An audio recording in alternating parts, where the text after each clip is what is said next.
안녕하세요. 어른의 품격 시청자 여러분. 100세 시대를 살아가는 우리에게 건강만큼 중요한 것은 없는 것 같습니다. 건강을 잃어버리면 나도 힘들고 가족들도 함께 힘들기 마련이죠. 여러분들은 건강을 지키기 위해 음식만 잘 먹어도 된다는 사실을 너무나도 잘 알고 계실 겁니다. 예로부터 밥이 보약이야 라는 말을 너무도 많이 듣고 자라기도 했습니다. 여러분들의 냉장고에는 어떤 음식들이 있습니까? 아마 가장 흔하게 볼 수 있는 음식 재료들이 계란, 토마토, 멸치, 양배추, 아마 이 중 하나는 꼭 있지 않으세요? 우리가 수십 년 동안 매일 먹어온 이 친숙한 식재료들, 과연 우리는 제대로 먹고 있을까에 대해서 이야기를 해보려고 합니다. 오늘 영상은 조금 길지만 이 영상이 앞으로 여러분이 평생 드실 식재료의 영양 흡수율이 완전히 달라질 겁니다. 전문기관에서 이야기해준 과학적인 이야기까지 지금 시작합니다. 첫 번째 주인공은 식탁 위에 보약이라 할 수 있는 계란입니다. 계란은 풍부한 영양소를 가지고 있는 가장 값싸게 구할 수 있는 식재료라 할 수 있습니다. 단백질, 콜린, 비타민, 루테인, 지아잔틴 등을 함유한 재료죠. 계란 한 개당 칼로리는 70kcal 정도인데요. 여기서 주목할 숫자는 바로 단백질 효율 점수, 즉 생물가가 94점이나 되죠. 게다가 뇌신경을 만드는 콜린이 147mg이 함유되어 있죠. 작지만 완벽한 스펙이죠. 여기서 질문을 하나 할 수 있어요. 선생님, 저는 삶은 계란 퍽퍽해서 싫고 후라이가 좋은데 괜찮나요? 우리는 기름에 튀긴 건 건강에 좋지 않다는 선입견을 가지고 있기 때문에 계란 후라이를 먹을 때도 의문점이 들 수밖에 없죠. 그런데 정답은 예스입니다. 계란 후라이도 아주 훌륭합니다. 노른자에는 비타민 A, D, E 같은 지용성 비타민이 많은데 후라이 할 때 쓰는 기름이 이 영양소들의 흡수를 도와주기 때문입니다. 이때 기름은 약불의 올리브유나 강불을 쓰려면 아보카도 오일을 사용하는 것이 좋습니다. 식용유로 분류되는 노란색 기름인 콩기름이나 카놀라유는 흡수율 면에서는 좋습니다. 어떤 기름이든 지방 성분이 들어가면 노른자의 비타민 흡수를 도와주니 삶은 계란보다는 좋습니다. 하지만 식용유를 너무 많이 먹으면 체내 염증을 유발할 수 있습니다.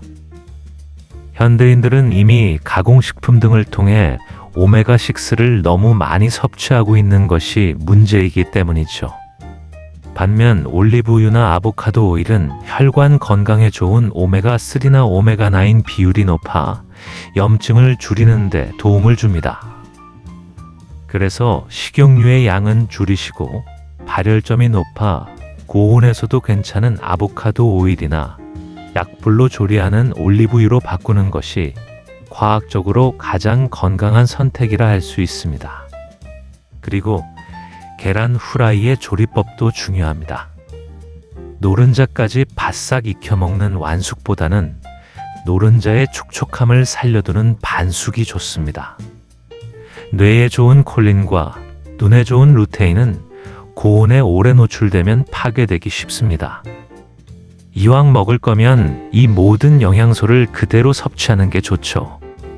흰자는 바삭하게 익히더라도 노른자는 촉촉하게 살려두는 반숙 형태로 먹는다면 계란 후라이는 영양학적으로 가장 완벽한 후라이 방법이 됩니다.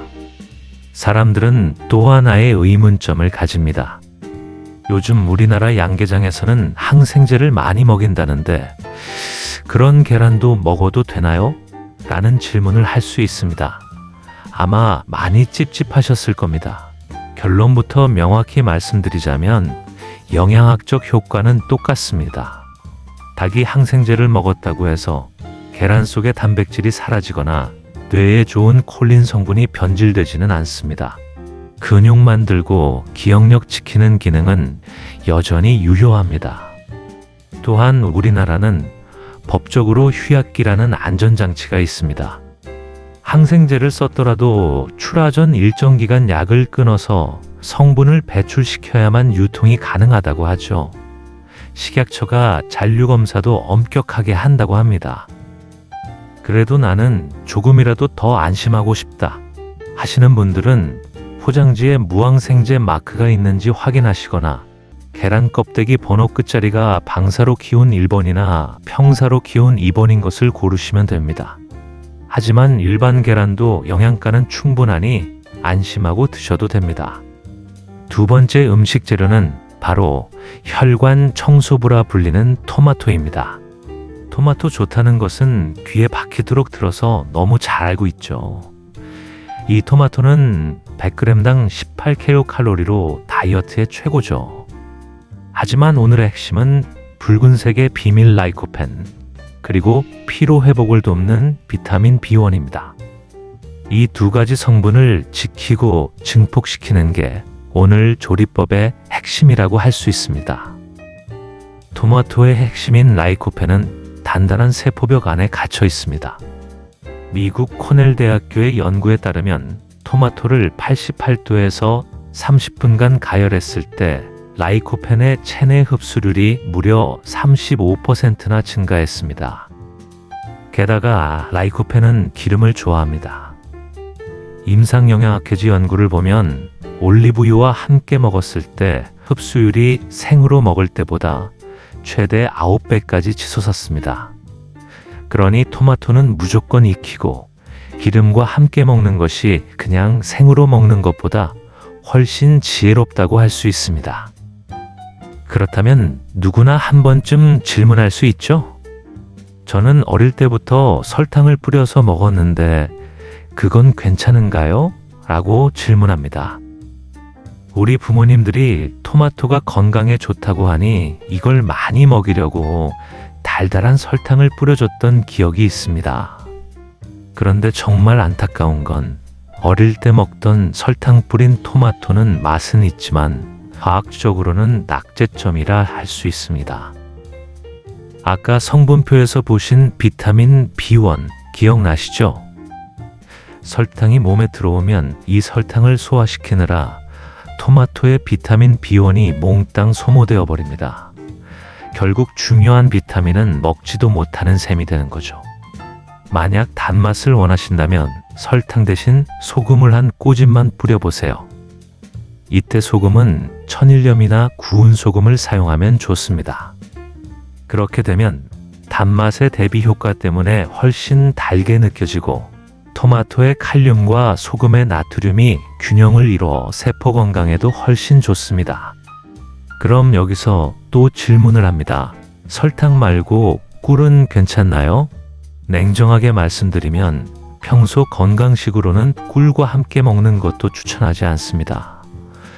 꿀이 설탕보다야 낫지만 결국 당분을 소화하기 위해 비타민 B1을 쓰는 건 똑같거든요. 하지만 딱 한 가지 예외가 있습니다. 바로 술 마신 다음 날입니다. 토마토의 라이코펜은 알코올 독성 배출을 돕고 꿀 속의 과당은 알코올 분해 속도를 높여줍니다.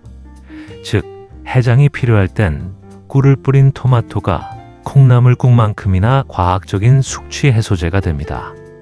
그러니 건강식과 해장식은 상황에 맞춰 드시는 것을 추천합니다. 뇌 건강과 혈관 건강을 챙겼다면 이번에 세 번째는 뼈 건강 듀오라 할 수 있는 멸치와 두부입니다. 수치를 보시면 멸치의 칼슘은 무려 700mg, 우유의 7배가 넘습니다. 하지만 나트륨 수치도 높다는 점 꼭 체크하셔야 합니다. 여기에 두부의 식물성 단백질과 이소플라본이 더해지면 어떤 시너지가 날까요? 칼슘은 혼자서는 흡수가 거의 안 됩니다. 택배 기사 역할을 하는 비타민 D와 마그네슘이 필수죠. 햇볕에 말린 멸치는 자외선을 받으면서 비타민 D 함량이 급격히 늘어납니다. 그리고 멸치볶음 하실 때 꿀팁! 물엿만 잔뜩 넣지 마시고 견과류를 꼭 넣으세요. 아몬드나 호두 속의 마그네슘이 멸치의 칼슘을 뼛속으로 끌고 들어가는 역할을 해줍니다. 멸치 반, 견과류 반. 이게 뼈 건강 공식이라고 할 수 있습니다. 여기에 멸치의 짝꿍이라 할 수 있는 두부를 섭취하면 뼈 건강에는 더할 나위 없어요. 두부를 단백질의 상징으로만 생각하지만 콩의 이소플라본이 뼈가 녹아내리는 걸 막아주니 환상의 궁합이라 할 수 있습니다. 하지만 두부를 기름에 퐁당 빠뜨려 튀기지는 마세요. 고운 튀김은 단백질을 변성시키고 염증 물질인 당독소를 만듭니다. 가장 좋은 건 들기름이나 아보카도 오일을 두르고 약불에서 노릇하게 굽는 부침이 좋습니다. 이렇게 드셔야 건강한 지방과 단백질을 온전히 챙길 수 있습니다. 그렇다면 한국 사람들이 가장 즐겨 먹는 생두부와 볶음김치의 조합은 어떨까요? 영양학적으로는 거의 완벽한 95점짜리 궁합이라 할 수 있습니다. 한국인이 가장 사랑하는 술안주이자 반찬인 이 조합은 서로의 단점을 보완해주는 아주 과학적인 파트너입니다. 다만 딱 한 가지, 유산균과 설탕 부분만 주의하면 됩니다. 김치는 발효식품이지만 나트륨이 많다는 치명적인 단점이 있습니다. 반면 두부는 칼륨이 풍부한 식품입니다. 두부를 함께 먹으면 두부 속의 칼륨이 김치의 나트륨을 체외로 배출시키는 역할을 합니다. 즉, 김치의 단점을 두부가 완벽하게 커버해 줍니다. 그러나 여기서 또 하나의 딜레마가 있죠. 김치를 볶으면 열에 약한 유산균은 99% 사라지게 됩니다. 장 건강을 위해 유산균을 섭취하려는 목적이라면 생김치가 낫습니다. 하지만 토마토와 비슷한 부분이 있습니다. 김치에 들어있는 베타카로틴이라는 비타민 A 전구체는 지용성이라 기름에 볶았을 때 체내 흡수율이 비약적으로 상승합니다. 또한 익은 김치의 신맛을 유기산이라고 하는데 이것이 입맛을 돋우고 소화를 도와줍니다. 보통 볶음김치는 유산균은 포기하지만 항산화 성분 흡수는 챙김으로 유산균 대신 노화 방지를 선택하는 건강식 조리법이라고 할 수 있습니다. 여기서 딱 한 가지 주의할 점이 있습니다. 식당에서 파는 볶음김치는 신맛을 잡으려고 설탕을 생각보다 엄청나게 넣습니다. 집에서 드실 땐 설탕을 줄이시고 양파를 많이 넣어서 자연스러운 단맛을 내는 게 과학적으로 완벽한 두부김치를 즐기는 방법이 될 수 있습니다. 지금까지 뇌 건강과 혈관 건강, 그리고 뼈 건강까지 챙기는 음식을 봤으니 마지막 네 번째는 위장의 수호자 양배추입니다.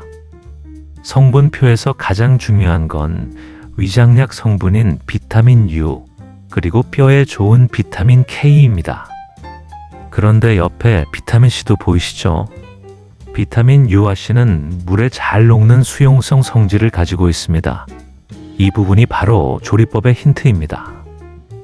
1949년 스탠퍼드 의대 가넷 체니 박사가 발견한 위궤양 치료 성분 비타민 U. 그런데 위장 고치려고 양배추 드시면서 끓는 물에 푹 삶는 분들 계시죠? 물론 양배추를 삶아서 우리가 좋아하는 쌈을 싸먹는 데는 맛도 있고 너무 좋죠. 죄송하지만 이렇게 먹는 방법은 영양소를 버리고 섬유질만 드시는 겁니다. 이왕 먹는 거 위궤양 치료 성분까지 함께 섭취하는 게 좋지 않겠습니까? 수용성 비타민은 끓는 물에 닿으면 다 빠져나갑니다. 가장 과학적인 조리법은 채반을 받치고 진기로 찌는 것입니다. 그래야 영양 손실은 10% 미만으로 줄이고 소화 흡수율은 높일 수 있습니다. 그렇다면 우리나라 사람들이 양배추를 먹는 가장 흔한 방법이 또 하나 있죠. 버네로 치킨집에서 나오는 케요네즈 샐러드는 어떨까요? 의외로 마요네즈는 합격입니다. 성분표에 있던 지용성 비타민 K의 흡수를 마요네즈의 기름이 도와주거든요. 하지만 케찹이 문제입니다. 설탕 덩어리니까요. 추억의 맛을 포기 못하겠다면 소스는 부먹 말고 살짝 찍먹하시거나 집에서는 저당 케찹을 사용하시는 게 현명한 타협점이라고 할 수 있습니다. 자, 오늘 긴 내용 한 번에 정리해 드립니다.